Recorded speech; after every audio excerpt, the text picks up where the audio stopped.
Hello, world. Welcome back to the most honest news corner on the internet.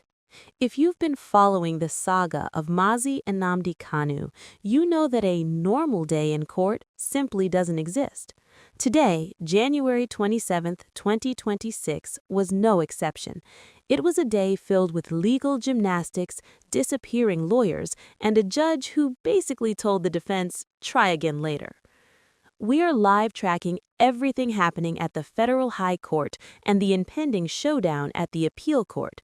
If you thought the government could just keep Kanu tucked away in Sokoto and call it a day, think again. The legal fire is spreading, and today's drama was just the gasoline. Let's dive into the transcript of today's chaos.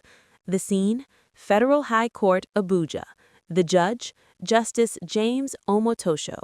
The mission: a motion seeking to move Nnamdi Kanu from the Sokoto Correctional Facility to a prison closer to his legal team in Abuja. Now, you'd think this would be a simple request for logistics, right? Wrong. In this case, nothing is simple. First, let's talk about the mystery lawyer. Since Kanu's primary legal team wasn't leading this specific charge, the Nigerian Legal Aid Council stepped in with a lawyer named Dimu Asin. But instead of fighting for the transfer, Asin basically threw in the towel before the first round ended. He told the judge that Kanu's relatives were ghosting him. No signatures, no affidavits, no nothing. And then he dropped the ultimate shade. He claimed Kanu was trying to dictate the tune of the case from his prison cell in Sokoto. Can you imagine? A lawyer quitting because the client has an opinion? In my world, we call that a Tuesday. But in Omotosho's court, it was enough to get the motion struck out. The judge ruled the application incompetent because there was no proof of service. Basically, the paperwork was a mess and the lawyer was over it. But here is where it gets really interesting for those of you watching the big picture. While the transfer bid was being struck out in the High Court, the real battle is shifting to the Appeal Court. Kanu's main legal team, led by the ever-resilient Aloy Ejimakor and Maxwell Opara, isn't crying over this struck-out motion. In fact, they're practically saying, good, now we can focus on the real prize. You see, the defense is arguing that the entire trial that led to Kanu's life sentence on November 20th, 2025 was a nullity. Why? Because of that little thing called Section 36 of the Constitution, the right to a fair hearing. They're arguing that you can't have a fair trial when the defendant is being held hundreds of miles away from his lawyers in a facility the judge didn't even authorize in the first place. The strategy here is brilliant, darling. By keeping Kanu and Sokoto, the government thinks they've won, but the defense is using that very detention as evidence of a charade.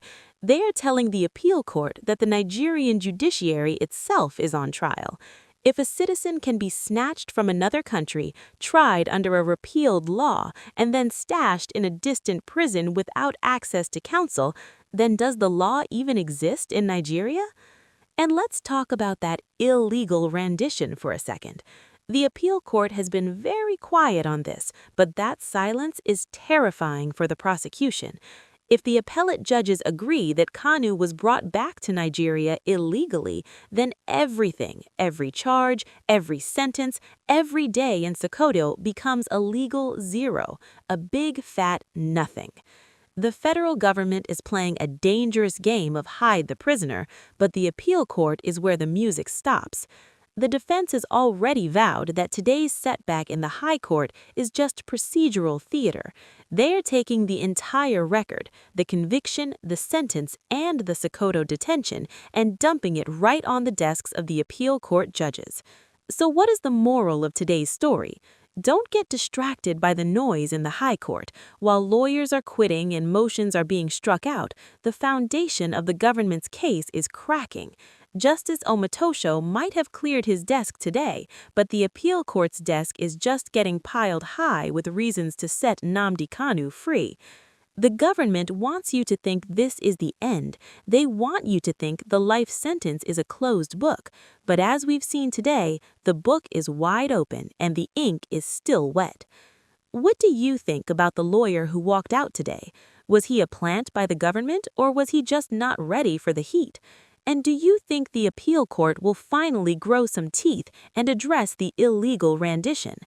I want to hear from you in the comments. This is your channel and your voice matters. If you found this breakdown helpful, do me a favor, smash that like button and share this video. The more people know the truth, the harder it is for the theater to continue. I'll be back with another update as soon as the appeal court breathes. Until then, stay smart, stay skeptical, and keep your eyes on the law. I'm out for now, but the news never sleeps. See you in the next one.